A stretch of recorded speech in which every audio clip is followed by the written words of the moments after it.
we help you modulate the stress pattern. So what I mean by that is there are certain testing that we can do to see if certain hormones like dopamine or epinephrine are elevated chronically, cortisol being another one of those different hormones that are elevated chronically. And if they are elevated chronically, that's creating a fight or flight response in the body. This is your I'm getting chased by a tiger mentality. And if your brain perceives that you're being chased by a tiger, it's going to activate the whole body to then run really quickly, right? The beauty of the body is that it's dynamic, but the curse is that when it learns something, it reenacts that same behavior over and over. So if your brain is perceiving stress, whether that be from scrolling all day long on your phone to worried about the next day's work, or worried about your next proposal that you're putting out for another client, whatever the stressors are, if that's a continuous stressor, your body starts to understand that as the same fight or flight response.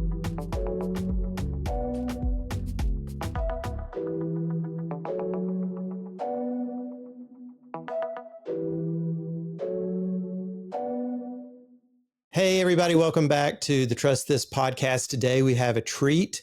We're going to be talking about your health and artificial intelligence. So it's all going to come together here.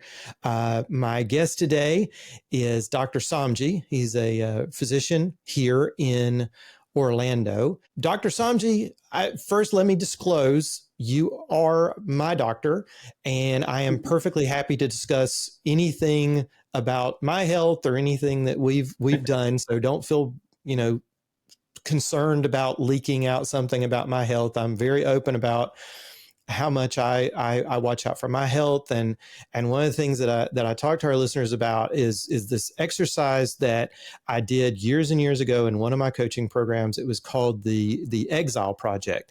And the first question the coach asked us, they said, hey, think of the most important employee in your organization who works for you.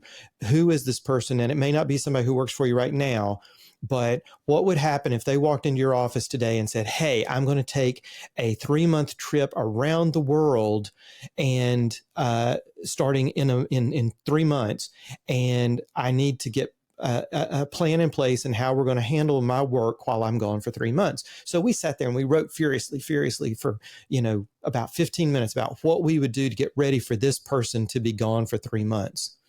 And then when we got to the end, they said, okay, so what are some things you thought about? We went through that. Then they came back and they said, okay, now imagine it's you. You're the most important person. And now you're going to have to be gone for 6 months because you're sick.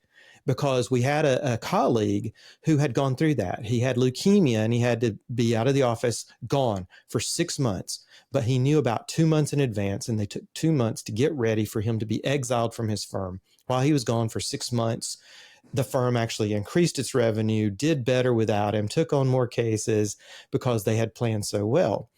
But it got us all thinking about our health a lot. And then we realized it's like, hey, we are the golden goose in our business. And so we're concerned about that. So I really watch everything, I track everything about myself. So first, I want you to sort of tell us just a little bit about yourself, what you do, and then functional medicine in general. Sure. Thank you for that introduction. That was very kind of you, Joe. So I am Dr. Samji. I do internal medicine. Been practicing for a long time here in Orlando, 14 plus years. And I kind of jumped into functional medicine kind of backwards, if you will. I was kind of learning about, working in the traditional hospital setting, and then seeing patients back and forth, and they would keep coming back. And I was like, what are these guys doing on the outside world? Why are they not able to maintain their health? So I started learning about primary care medicine because I do hospital-based medicine. And I was learning about primary care medicine, and I was like, well, that makes a lot of sense, but they're still coming back. So there's a gap. There's a portion of their care that's not being attributed or not being attacked well from the medical perspective. So I started learning about what we can do to help people without really pharmaceutical care, because that's what's already being done. And I stumbled into functional medicine. And once I uncovered that pathway, I couldn't stop. I was inundated with information. I mean, there's so much data out there that we as medical professionals tend to not necessarily overlook, but we're not even taught. And once I started learning about these things, I was like, why isn't this in medical school? We need to learn about this stuff earlier. And I kept digging and digging and digging. And the more I dug, the further I was from reality, in essence, like what we understand as medicine today.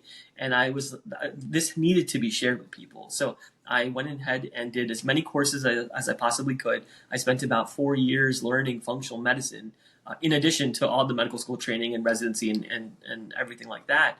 And I was just blown away about what it could be. And so then I founded my clinic.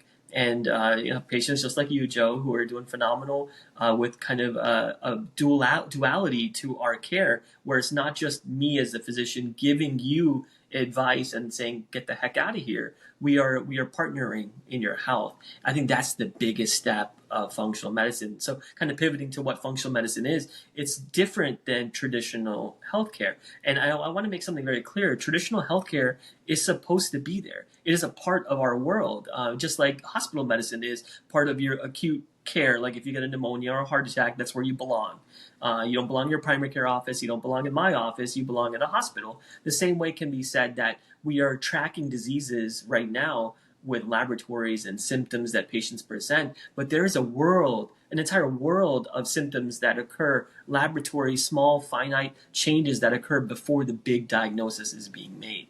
And that's the world of functional medicine, the root cause analysis. We are going upstream from where the diseases are diagnosed to where they start, and hopefully preventing them from turning from symptoms into a disease. So I'll give you an example.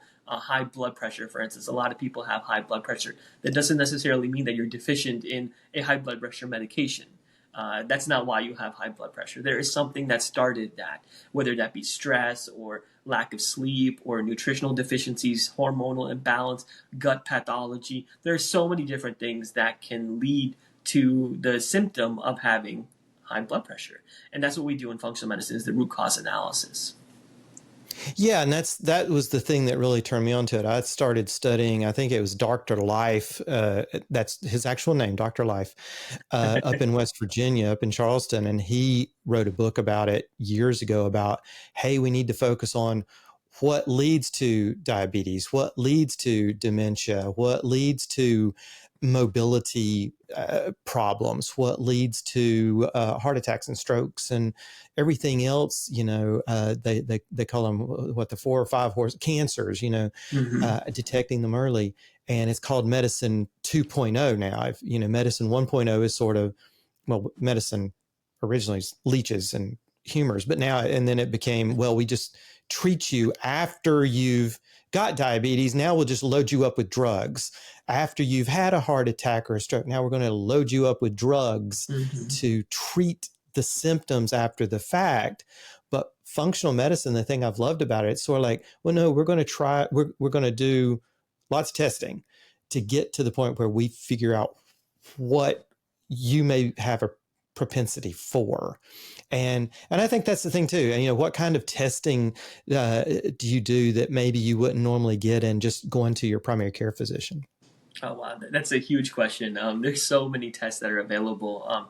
In fact, in my clinic, we created a testing menu, the same way you go to a restaurant and be able to choose what you want. So again, that partnership is very important to me. But we started the foundation of all health, which is your genetics. So pretty much a lot of what we do starts with a genetic analysis. But it's not just like a 23andMe where you're kind of, here's your DNA, good luck, try to figure it out.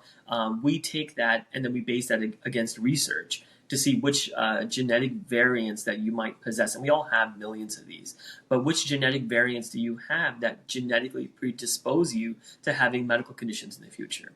And the way I like to give this analogy is, I'm sure when you and I have talked about your genetics too, we've kind of talked about it too, is it's like a loaded gun with genetics. So we are looking at a gun that's locked and loaded. However, the lifestyles that we lead, and as you mentioned, highly functional professionals, people that are busy on the go, they don't have time to focus on their nutrition or their sleep or their exercise habits. These things are the lifestyles changes that can actually actuate that trigger. And when you actuate that trigger, you're then causing that bullet to leave the gun. And so this is what I like to say about genetics, is it's the most important thing we can do. We can test on someone because it lets us know where the issues could be.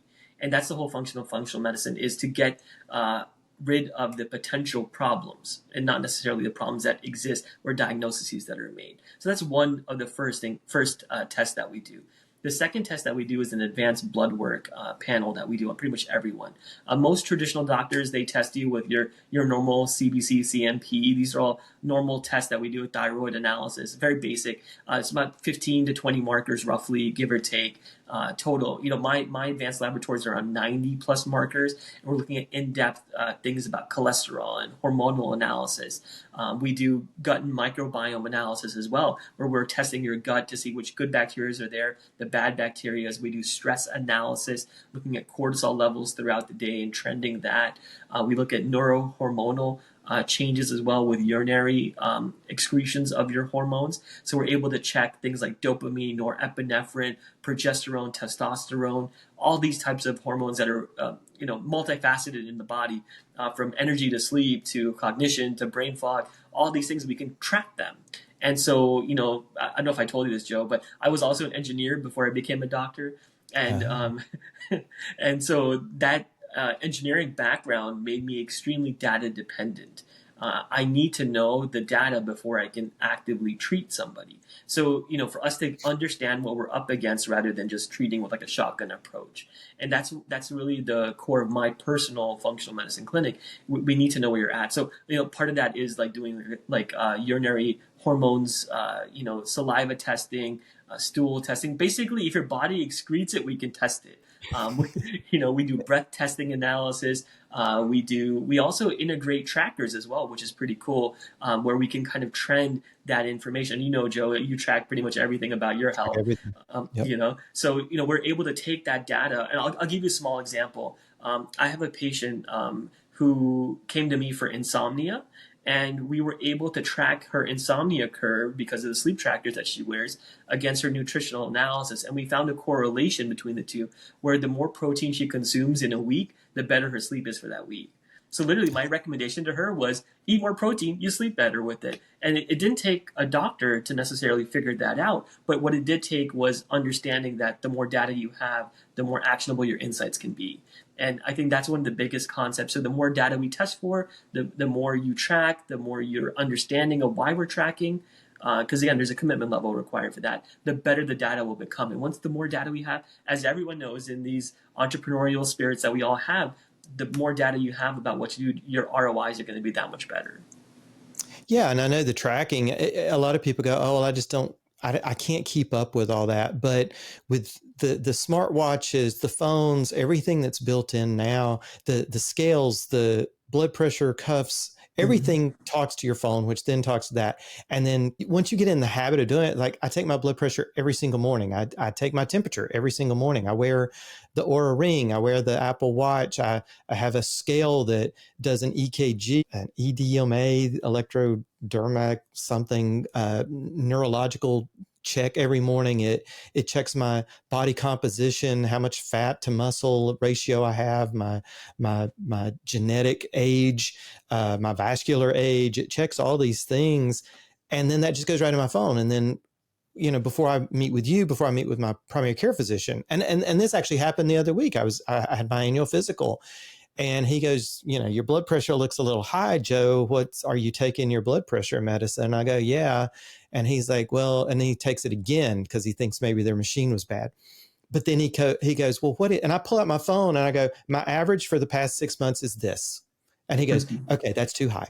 So it's like the average is that. So he tweaked my medicine a little bit. And I know you and I have worked a lot. I had insulin resistance. I had to have a cookie. I had to have something sweet every single time I ate. It was sort of ingrained in me from childhood, and wearing a continuous glucose monitor for, probably a year and a half, 2 years. I wore that every day, and it just watched spikes and it tracked to my food. And that biofeedback for me got me out of that habit. So I don't do that anymore. I don't have that problem anymore. My cholesterol is down. But another thing that you did with me that blew my mind was when we first started, you said, okay, well, I need your medical records. I need all of them that you can possibly get hold of. And I think I was able, with the electronic records, was able to pull together over 900 pages of medical records. Yeah. And you go through it, and our very first meeting is, okay, you're on antibiotics here, here, here, here, here. Yeah. why was it so important to note the instances of when I was on antibiotics throughout my life? Yeah, that's a really good question, Joe. So antibiotics, as we know, they are meant to kill an infection, but those infections are typically bacterial in nature, and you have a lot of good bacteria in your body as well. It's not just the bad ones. We have a symbiotic relationship with these bacteria, so we are dependent on them for certain things. Certain things like short chain fatty acids are produced in our gut because of that bacteria that feed on these prebiotics that we feed them. So they need us, we need them.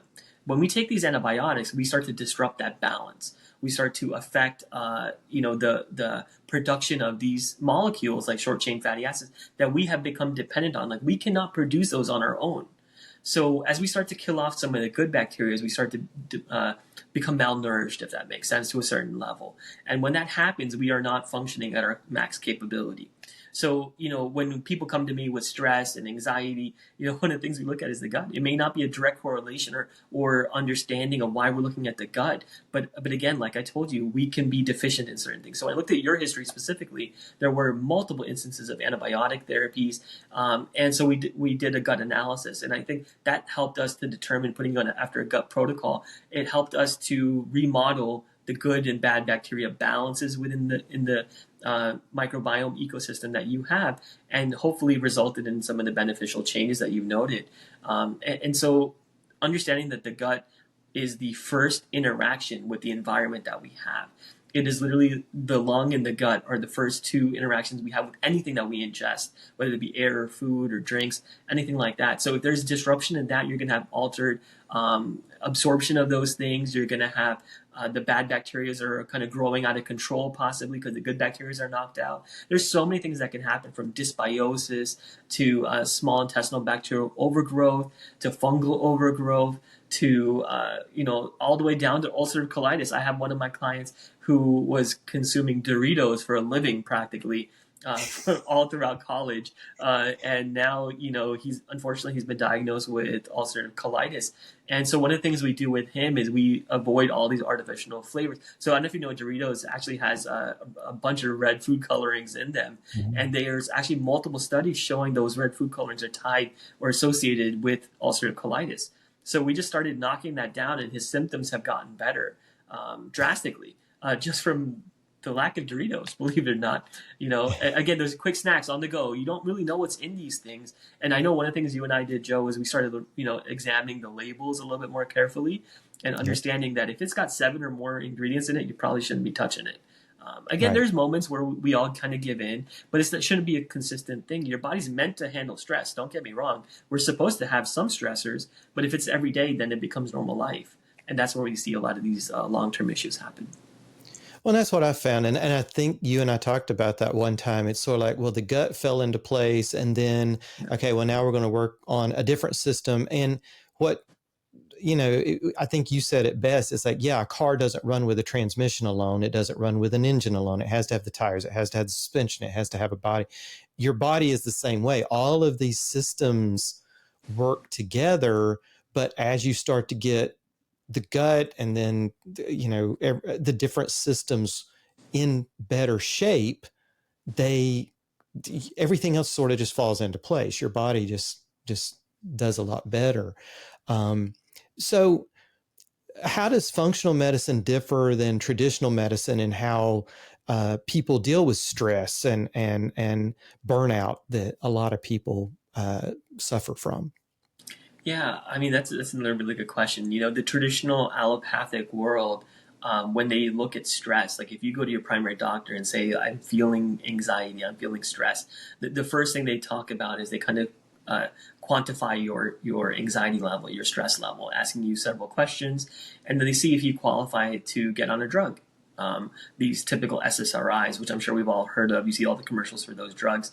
These medications are there to help modulate dopamine and norepinephrine levels. That's kind of how they work. So in essence, they're not treating the underlying problem, like why are you stressed? That's the one question that's never asked. You might say, like, I've got family requirements, entrepreneurial desires, job issues, marital issues, whatever it could be, and these are my causative reasons. And from a functional perspective, we don't say that eliminate the stressors, that's what will help your anxiety. We help you modulate the stress better. So what I mean by that is there are certain testing that we can do to see if certain hormones like dopamine or epinephrine are elevated chronically, cortisol being another one of those, different hormones that are elevated chronically. And if they are elevated chronically, that's creating a fight or flight response in the body. This is your I'm getting chased by a tiger mentality. And if your brain perceives that you're being chased by a tiger, it's going to activate the whole body to then run really quickly, right? You might not, go to the restroom because you got to run. You might not necessarily want to digest food at that moment because you got to run. Like the whole goal is to run away from that tiger or that lion, whatever's chasing you.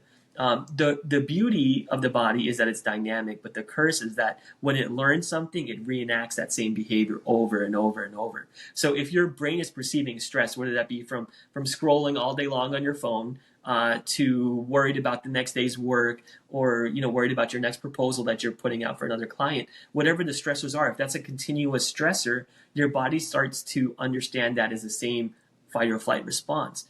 So maybe that anxiety that you're feeling is not necessarily just the marital issues or the stress that's going on at work or with the company that you're starting. Maybe it's something you're self-enacting, like doom scrolling or going to bed a little bit later. So these little caveats, we can start to tip the scales in a different direction. And these little micro wins that we get throughout the day result in massive changes over time. It's that same 1% rule, 1% better every day. After the course of a year, you're over 100% better. And that same mentality applies. But then we take it one step further. So there's lifestyle changes that have to occur. And after that, from a functional perspective, we use all this hormonal analysis that has to happen. And once we understand which hormones are out of whack, we can then modulate those. So we use adaptogens and herbs and different natural forms of supplements to help the body cope with stress better. We use breathing techniques, boxwork breathing, grounding. There's so many things that are available to help us with stress. There's certain hertz of music that helps calm the body down or even wake the body up. Like waking up in the morning is a process. It shouldn't be just wake up and go running and grab your phone and answer 17 emails and 25 text messages right off the bat. There is a process to waking up.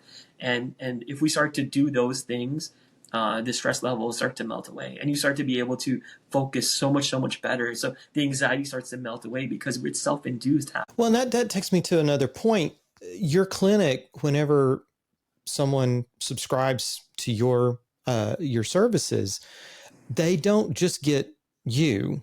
You've got sort of this team built around that. So whenever you're talking about nutrition, when you're talking about working out, all these things, tell us about the team that you have around you too. Yeah, that's a really good point. So we have a pretty large team, but we also, like we're going to talk about later, I have an AI concept built into my clinic, which makes me a little bit more unique than traditional doctors. So we have a health coach, and the health coach will then kind of understand the medical plan. So the way my clinic works is you meet with me first after all the testing is done. We put together an entire plan. And like you said, Joe, it's an entire plan for you. Nutritional needs, macronutrients from proteins, fats, carbs, caloric needs, water intake, sleep recommendations. I mean, it's a whole 9 yards. With that, we then put that into our system where you can track that on your phone. After you meet with me, you'll then meet with our coach. And then with our coach, you'll then go through how do you make these goals smart goals, these smart, measurable, attainable, relatable, and timeline-oriented goals to get these things accomplished. So she's working with the mindset of your medical plan first, and then how do we get these goals established and then keep you accountable to these goals. So it's really a different perspective. It's not just medical care. It is a lifestyle. I was just talking with a client the other day, actually, and I told her I should rename my clinic to the Phoenix Clinic. And she asked me, why do you mention that? And I was like, well, if you remember the story of the Phoenix, right? The Phoenix was like burnt down. The bird was burnt down to the ground and then reimagined and rebirthed into a brand new, more beautiful version of itself. And I think that's a really cool metaphor for kind of what we do in our clinic. So there is a contemplation there. I don't know, you guys can let me know in the comments if you guys like that idea. But I do think like breaking your lifestyle down, breaking what you do down into small bite-sized pieces, modifying those to make them a little bit more cohesive to a common goal, and then reestablishing that, putting Humpty Dumpty back together again, if you will. And as we do that, we notice massive benefits for you. But I'll take it even one step further, because then we sprinkle AI on top of that. So what I do is I run all your medical records, I run all your histories, all your symptom reports. And Joe, you remember filling out those questionnaires I sent you. They're Yeah. quite long, and way more in depth than your traditional doctor. And I take all that data and I run it through an AI algorithm. And the AI algorithm spits out to me any kind of stones that I may have left unturned, because I'm fallible too. I'm a human being just like you are.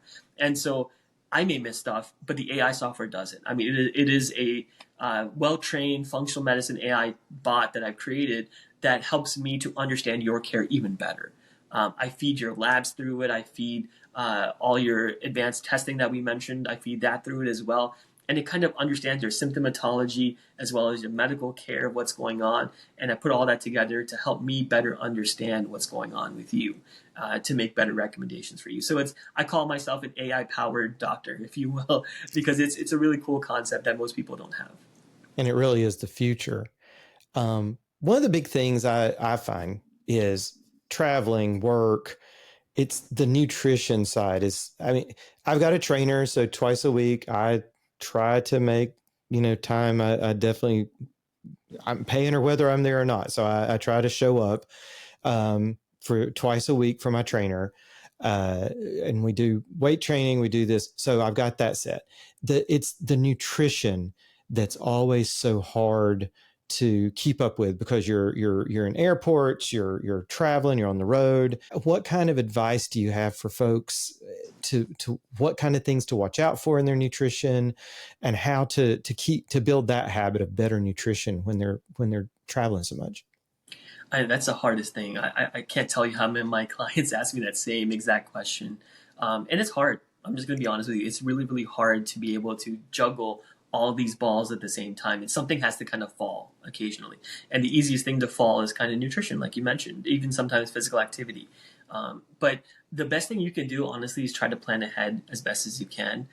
Try to make sure that if you know you're going to be at an airport and there's really nothing to eat, I'd probably go to the healthy side of the cafeteria and try to get something. It doesn't have to be organic. Like, you can let something go, just to get a healthier meal. Because again, what you input into the body is kind of how the body receives it. So, the unhealthier foods, the burgers, the fries, the pizzas, the pastas, etc. Those types of foods, they can make you feel full and feel satiated, but at the same time, they're going to have a long-term ramification, either insulin resistance or disrupting your microbiome, or not providing you the nutrition. It might be stealing nutrition from your body as well. So you gotta try to plan ahead. I would tend to recommend, if you're going to be in a stressful environment, don't consume as much coffee, for instance. Try to rely more on the teas, giving you antioxidants, being on the plane. So to be cognizant of what you're putting in your body, understanding that it's not just about production from the body, it's necessarily about protection of the body as well. And being understanding that as well. Focus on your macronutrients. Try to get as much protein and fiber in as early in the day as possible. So eating in that order, having fiber as the first portion of your meal. So if you're out, try to get fiber first. Focus on the fiber-rich foods, your salads, your vegetables, things like that. You can even take a fiber shake with you if you want. Getting your proteins in next. And again, they don't have to be necessarily clean while you're traveling.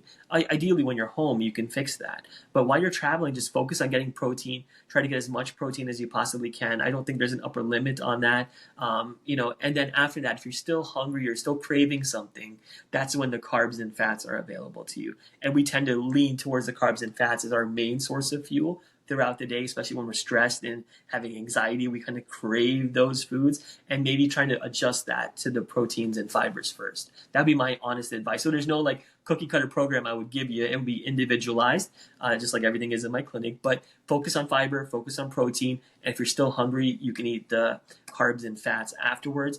Reduce caffeine intake, and try to focus on more teas, green teas specifically, for the antioxidant effects.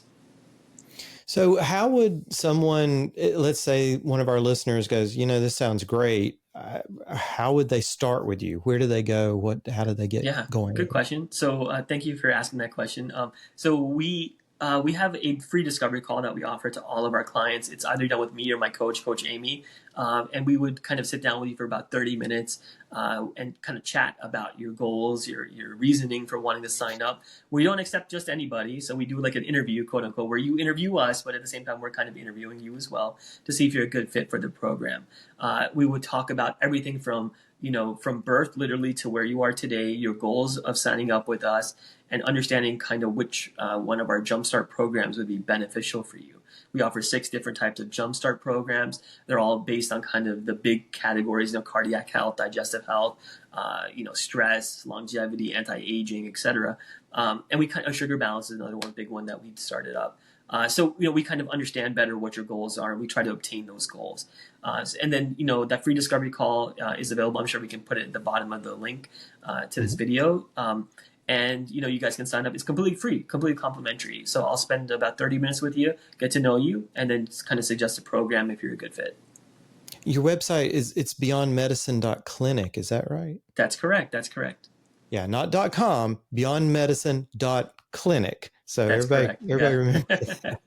Yep. Well, you said, okay, so you're a physician, you're an internal medicine specialist, you're a functional medicine specialist. Now, you were an engineer, and you have now also moved into this side hustle. It's called more than that.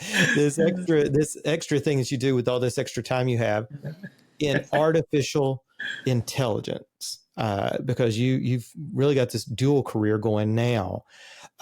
What inspired you to move over or to really jump into AI so heavily? So I'm a techie. I'm a nerd for sure. If you can't tell by now, I definitely like to learn stuff. When I was growing up, my superhero power, I wasn't flying around the universe saving people with my X-ray vision and lasers from my eyes. I was learning something all the time, putting together stereo equipment at the age of like 5. I was that kid. Okay. So understanding that, when I started Beyond Medicine, I was looking for ways to market, looking for ways to improve the functionality of my clinic, improve the time I spend on creating plans for my patients. So I stumbled into AI, and I was kind of like, wow, this is a really cool experiment with the world. And as I started incorporating AI more into my business, I was like, this is amazing. I need to be able to show other people how to integrate AI into their worlds, because the use cases are endless. So I sat down and I started learning more. Just like I did with functional medicine, I started learning, like a sponge, absorbing as much as I possibly could. And I stumbled into this whole world of automation. And then I paired the two together, automating your worlds using artificial intelligence as the brain behind the automations. And it just blew my mind, the possibilities, because it's not just a matter of like, okay, let me automate my emails so that I only get the emails I want. It's like, let's create an automatic response using AI for all those emails that are in your inbox waiting for you at the end of the day. So you're not spending, every 15 minutes looking at your inbox. You can spend time with your family. You can spend time with the next, important thing in your world, something that's maybe generating revenue or spending time with family, whatever it is. It opens you up to not doing these mundane tasks. And if you ask me, the one thing I'm passionate about in life, amongst many, many things, is spending time with my family. I want to be there for them. And now that I have these kind of multiple, jobs and businesses, I'm juggling all the time, I need to find a way to be better. So I created this automation company, and I rolled my company, Beyond Medicine, into that company. And it's been phenomenal growth for me since I've done that, to be able to automate, emails and responding to clients. When I used to create plans, like Joe, when you first signed up with me a long time ago, it took me about 9 hours to create your plan, because there's a lot of data I have to go through. There's no way I can go through that data today and like lose an entire day on one client. There's no way. I don't think anyone can do that. But what I do now with AI is summarize all that information, pull all that data together, and now I create plans for my clients in about 1.5 to 2 hours. So it's a lot faster. What does 6 hours look to you, Joe? If I could save you 6 hours per client you normally spend, like, this is my use case, obviously, but that's valuable. That's hugely valuable. If you contemplate how much your value is on an hourly basis, and you give that back to yourself, you can now give that to family, friends, new clients, maybe possibly interviewing new clients, creating proposals or getting back to those leads that you haven't gotten back to in a long time. So like that's where my business started to develop and grow, because I was able to expand my capabilities using AI and automation. And I just had to do this for other people. There's no way I can keep that kind of secret to myself. I had to share that with other people. So that's what spurned AutoFy, my other company. Yeah, we call that the Mad Lab. We've done that over the years. We'll come up with an innovation internally, and then we test it on ourselves, and we go, "Hey, this is really working well. We can actually sell this outside to other Mm-hmm. our competitors." That's when you know you've really got a market leading innovation, is when it's something you would sell to your competitors and say, "Well, here, I can make money doing this too." Um, so Mm-hmm. tell us exactly what I mean. The way you explain it to me is you take a lot of people have their existing software systems, so they don't want to Mm-hmm. go, well, now I have to go and invest in something else to do this AI. What exactly? How do you work with companies whenever they're looking for integrating AI into their business? Yeah, I mean, I think that's the most troublesome thing of business ownership is the constant change of softwares. I mean, to learn a new software system is very challenging, especially if you have a large team behind you. So one of the cool things that when I developed this business model, I was like, I'm not going to disrupt any business owner's workflow. That is the number one goal. I'm going to make it as easy as possible to adapt AI into your workforce. The key here is we are able to take your existing platform and link it to decision making AI agents, is what we call them, or assistants. So we then think about the thought process behind that decision that you would normally make. And then AI can then go and make that decision for you based on learning how you make that decision in the background. It makes that decision in real time, 24 hours a day, 7 days a week, 365 days a year. They're making these decisions based on how you think.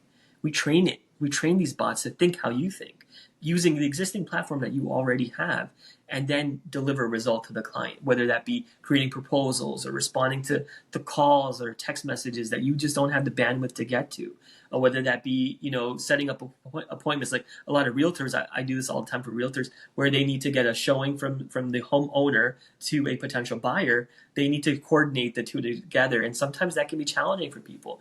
They may not have software systems, or if they do already, we link it so that they can understand. You don't even need to technically be present for that, and that's really cool to be able to showcase that. I'll give you another example. I have a realtor client of mine who really hates drafting up contracts, and they're kind of in the investment business as well. So they're kind of flipping back and forth from homes, buying homes, selling them very quickly. So, part of the process is getting people to buy and sell in the same 30-day window and coordinating that with a title company, et cetera. So like having that happen in real time without active involvement is very challenging. I'm sure most of your viewership knows what I'm talking about here.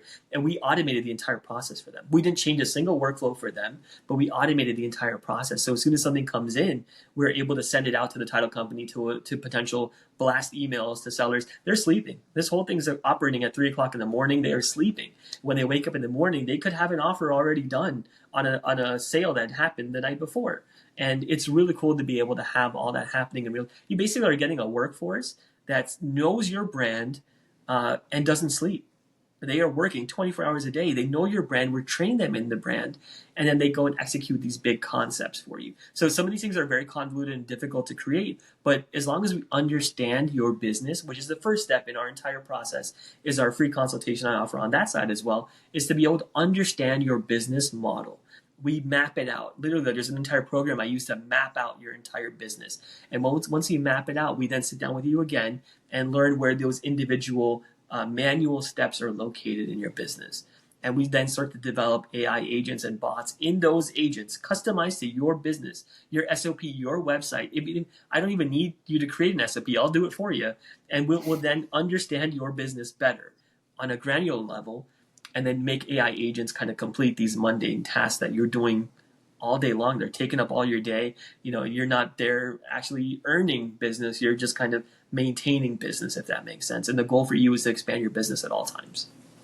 Well, I remember you told me one real world case where it was a wholesaler where they were Mm-hmm. using, you had set it up to where it would evaluate offers and Yes. really just through a text message, yeah, yes, no kind of thing, that Mm-hmm. that your client, all they got to do is say yes or no. Yes, I'll take the offer. No, I won't. So ultimately, it's still their decision. But all that work that normally takes tons of human capital labor Mm-hmm. sitting there, and investment and Yep. training and process mapping for them and decision trees for them. Now it's all, well, there's an AI who sits there and 24/7 Yeah. receives information on the property, evaluates it, can put together the contract. Yes, no, do it, don't do it, and then blast it back out after they've got the contract to potential investors who Mm-hmm. may want to take the contract. It blows my mind what kind of things it can do. I mean, when we use AI a lot, don't get me wrong, but we've never taken it to this level where it's literally taken labor off of us. We just more or less use it as a really souped up Google. A Right. conversational Google is Mm-hmm. unfortunately the way we're using it to a large extent, and in the marketing for editing and things like that. But so a lot of entrepreneurs are interested in using AI, but they have no idea where to start.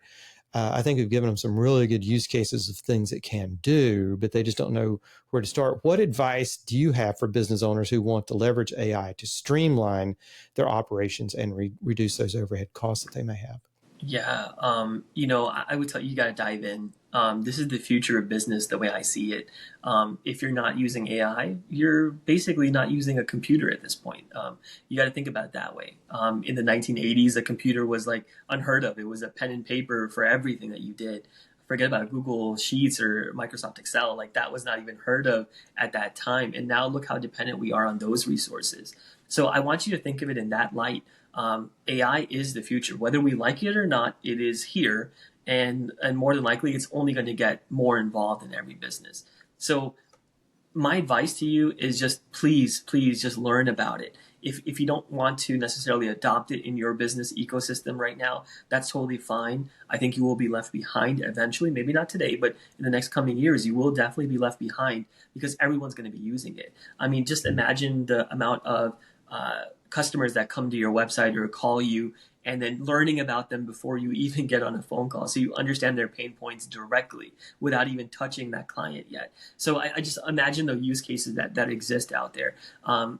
You'll be left behind. So that's my biggest fear for people listening is that they may not be willing to adapt it or, they're worried about how it's going to affect their labor force.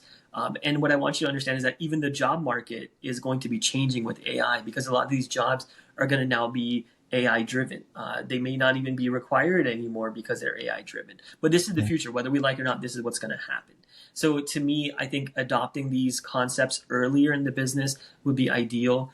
If you don't have the bandwidth or time to necessarily learn these things or spend the time to develop these tools, then partner with a company that can help you understand these concepts and then customize it to your use case scenario. And that's exactly what I do with my company. There's no cookie cutter programs that I do. It's all customized to your needs. We work with all kinds of people from hair salons all the way through, $1 million construction companies. It just depends on kind of your needs, and we adapt our AI and automations to your needs. If there's a scenario where you can use your existing systems and then sprinkle AI and automation on top of it so that they become more robust, more efficient, time saving, value saving, and the ROI just drastically increases when you don't have to change existing softwares. And that, I think, is the biggest key to what I do in AutoFy is we don't change a single thing about you. There might be different places you store a file, for instance, to make AI run, but that's about the most change we'll make to you. So that would be my advice. Learn about it. If you don't have the time to learn about it, please at least, consult with somebody to kind of learn more about AI and how you can use it in your business. Yeah, I'm finding actual pushback in my own companies Mm-hmm. about people going, "No, I don't want to use AI." It's and you would think it's from the old folks. Actually, the Xers and Boomers are the ones who are adopting it fastest. It's the Zs and Millennials who go, "No, that's cheating," or "How do I know what they're doing with my data?" Or and I've learned enough about AI that I understand how the large language models Mhm. work in that they take every single word, they assign it a number, and then they put it into phrases, and then Correct. that receives another number. So it's basically like you're cheating by having a dictionary or a thesaurus. That's all it is. Yeah. That's cheating. But I look at it as, I mean, I remember when I first started practicing, there were lawyers who refused to have computers on their desk. They're like, that's my secretary's job. She types. I don't type. That's how backwards they were. If you walk into an office today and see a lawyer who doesn't even have a computer on their desk or anything, it's really rare. And then we had fax machines. Oh, well, nobody's going to use a fax machine. It's a flash in the pan. And then emails. Well, I'll just send a memo. I'll mail them a memo. Those are the people who got left behind, and they are done. And I agree with you. Artificial intelligence, everybody, you're hearing a lot right now of OpenAI is really hurting for money. They're not doing Mhm. well. And that's, I would not be concerned with that. It truly is the future of work, of life, is Mhm. having this conversation with your computer. And ChatGPT right now, yes, it's a lost leader for them, but ChatGPT for Omni, $20 a month. Mhm. And you can have everybody in your office on ChatGPT for Omni at $20 a month a piece. And now everything that they're doing is together, in this little, model. So it's learning about your business now, and Mhm. it's not sharing it with everybody in the world. It's not sharing secrets. And that's another thing I've heard is these companies are like, well, I don't know what they're sharing with everybody else, and they're giving away my secrets. It does not work like that, period. It simply does not work like that.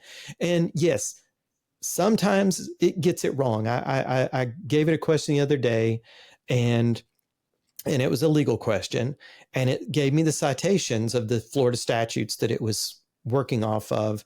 So I was like, let me go back and check it. And unfortunately, it had scraped that information from about 4 years ago. And that information 4 years ago gave you 5 years to do something that now you can do at any time. Mhm. So I'm glad I went back and checked them, but I find that, there's so many things that it's faster for me than going and looking for maybe an assignment of mortgage form somewhere in my system, or even filling it out online. I Mhm. can just tell ChatGPT to, hey, prepare a Florida assignment of mortgage from this person to this person. The previous mortgage was recorded in this booking page in this county, and it was for this much money. Within less than a second, it's preparing it on my screen, and I look at it and I go, yeah, that's right. Even the notary section is up to date, so we're Yeah. good. So Mhm. it just saves you so much time. What's your company again? AutoFy, Yes. AUT. How do you A spell it? AutoFy. So I want you to think of the word automate, like I want to automate something, but just replace that with AutoFy. So I want Right. to AutoFy this or AutoFy that. So it's AutoFy, AutoFy Consulting Agency. So I don't want you to think of us as like a chat GPT salesman. That's not what we are. We are Right. definitely looking to consult with you. That's the whole goal, is to understand your business first, and then we sprinkle AI and automations on top of that, from chatbots to an intelligent website, to many different use cases, from IT, finance, HR. I mean, who doesn't want to automate their billing at the end of the month for all their employees? Tracking all that. Like, I'm sure that's a headache for pretty much every business owner. We do things from security sides as well to make sure the data is safe. We have HIPAA compliancy as well. So like we do a whole bunch of things. It just depends on the use case scenario, and it's very very much customized to your needs, comparatively to like kind of what you mentioned, like going through and putting chat gpt on for every member of your entire business can either be expensive, but it's also, there's no big brain thought process occurring from the business aspect. It's an individual account that's kind of linked to a hive mentality, but who's running the business at the end of the day? The goal for me is to, with this business, is to really showcase to business owners that you're working too hard. Like, why not work smart, or intelligent, if you will? Not that we're not working smart already, but there are things that other people can do at a faster rate and more efficiently and more accurately than you can because you're split in 25 different angles.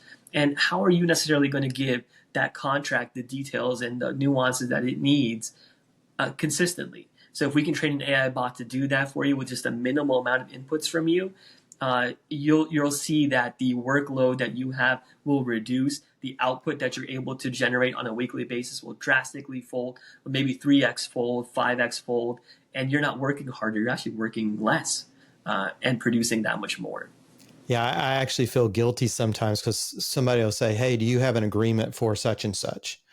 And I go, "Well, no." But while I'm sitting there watching TV or something, I will talk to Chat GPT and I say, "Hey, I need assume the role of a Florida corporate lawyer, and I need an agreement about non-circumvention of blah blah blah blah blah." And these are the parties and this is that, and make it very favorable to this party, and it'll kick it out. And now I don't just go, okay, here's your agreement. Of course not. I sit there and I read through it, and a lot of people go, well, that's cheating. Yes, it in a lot of people's eyes, it is cheating. But I look at it as I just saved that client about probably 2.5 hours of my time simply going around trying to find the right form and the right language and sitting there drafting it, where now I can focus on, okay, this is the meat of the agreement. Now I just need to see if there's anything else I need to add or maybe tweak or take away. And it's very little I have to do it. So now you're balancing a medical career and an AI engineering career with the AI business. How do you manage your time between both, and what skills or strategies from your medical side have you found help you cope with the stress and the pressure you have on the That's other a AI business? really good question. Let me tell you. The first thing I do every day is the hardest thing I do every day. I make it a point to knock out the most difficult task of my day right at 6:15 in the morning when I wake up. I go to the gym. I hate working out. I can't stand it. But I make it part of my life. I have no choice because I want to live to a bajillion years old. So that's my goal. I work out as much as I possibly can in the mornings. There are occasions where I don't get to it. Don't get me wrong. I got 2 kids, so dropping them to school is a priority for me. I want to spend time with them. So that's the first thing I do from the medical side is I rearrange my lifestyle to be cognizant of that. I do intermittent fasting as well. I don't really break my fast till around 10 or 11.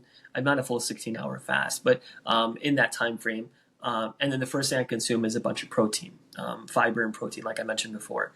So like changing the mindset, like using that to help me. I take a bunch of supplements, as I'm sure you know as well, Joe. I take, my vitamin D, my fish oil. I take I take some peptides as well, oral peptides as well, which we can talk about on another podcast if you like.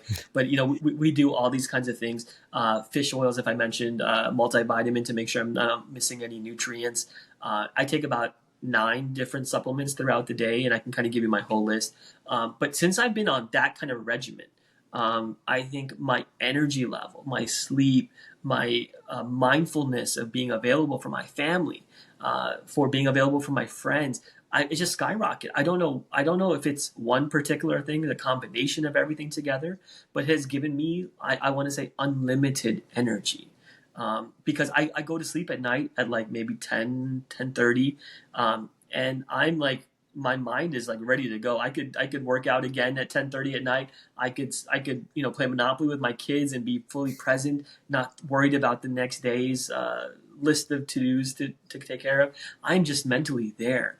And I don't know what it is. Maybe the fog has gotten better. I'm not sure how it's all working out, but the combination of it is what I'm trying to say is the secret to that. And from the functional medicine side, it's like finding that combination, that lock and key for you specifically. That's what works for me. And then the other thing that I do is I time box a lot. I kind of set certain time windows in the day for working on Beyond Medicine, my functional clinic, and then I certain time blocks for working on AutoFy, my consulting agency, as well. And then once it hits, clocking out time around 4, 5 o'clock at latest, I clock out, turn everything down, no more electronics for the day, focus on my family, my kids, making dinner, getting everything ready for the next day. And then, going to sleep, dreading that workout I'm going to do at 6 o'clock in the morning. But that's kind of my entire day. And the only way I can stay focused is because I've made myself focused. I've made myself organized. We have family calendars. I know what's going on here and there. I know my responsibilities are. So I hyper organized my life. And then I stack the hardest parts of my day first thing in the morning. I think that would be my secret. Smart. Well, that's one of the things I do is the last decision I make every day, the last decision is what I'm going to wear the next day. And I go ahead and I take it out of the closet and I hang it on the hanger in the bathroom. So that's my last decision. And I'm done making decisions once I've made that decision each evening. One final question. I always ask everybody this. Our mission as a company is to help people aspire to a better life. So I always like to ask my guests, who is someone who has helped you aspire to a better life?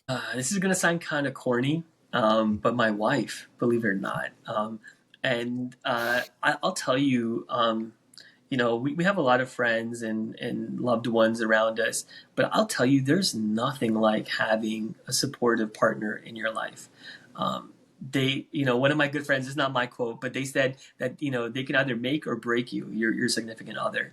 And it is so true, because your confidence to do things in life, to aspire to be something more than what you are, you need a good support, a good foundation for that. And I'm so blessed to have her, my family, my parents, my children. Everyone is amazingly supportive of me. So I would look to my family, specifically my wife, because they help me to be better. They offload me in certain areas when they see my stress levels are heightened. They understand that dynamic. No words are being spoken about it, but they understand the dynamic. So I aspire to be like that, because I want to be cognizant of other people. I want to understand their needs, and then supplement them when they need the help, support them. That phrase that, when the tide rises, all ships go up, or whatever that phrase is. I think that's kind of really what my wife does for me. And I really envy that. That's a really good quality that she has. So I envy that. I want to be like that one day. Well, thank you so much. It's been so great to talk to you about things other than data and bodily fluids, my own today. We're going to put your information down in the show notes so everybody can get in contact with you about the functional medicine or AI, either one, whatever they're looking for. And again, thank you for coming. And until next time, everybody, trust this. Dude, thank you for coming in. I can't thank you enough for this. I think it was great. Now, your AutoFy is AutoFy.com? So it's AutoFy Agency? AutoFyAgency.com. Yeah, okay, AutoFyAgency.com, all one word. But yeah, you spelled it correctly. Okay, so we want to get that in on the show notes, AutoFyAgency.com, BeyondMedicine.clinic, and then we need your glamour shot, whatever your picture is. You can send that over. Rick, I will get that information so you can email Dr. Samji and tell him what you want. And another thing we do, I don't know if you have a marketing agency or anybody you work with, but another thing we do is we share the entire raw recording with you, so you can then give that to your people and they can slice and dice it into videos on your website or social media, shorts, reels, whatever you want. That'd be great. It'll be available for you out there. Okay. So cool. Thank you. I appreciate that. It was fun chatting with you, Joe. You're so natural at this. You made it easy. I've gotten a little bit better. Fortunately, last night as I was getting in bed, I was like, oh shit, I didn't think of any questions to ask him. So I talked to ChatGPT and he gave me the questions to ask. But some of them were still my own. But no, it definitely gives me something to talk about. Thanks for listening to this edition of Trust. And if I don't talk to you before, if you got something out of it, please press like and subscribe and give us a 5-star review to help us reach others who can benefit from this series. I appreciate it. Until next time, keep aspiring to a better life. You too. Take care. Bye.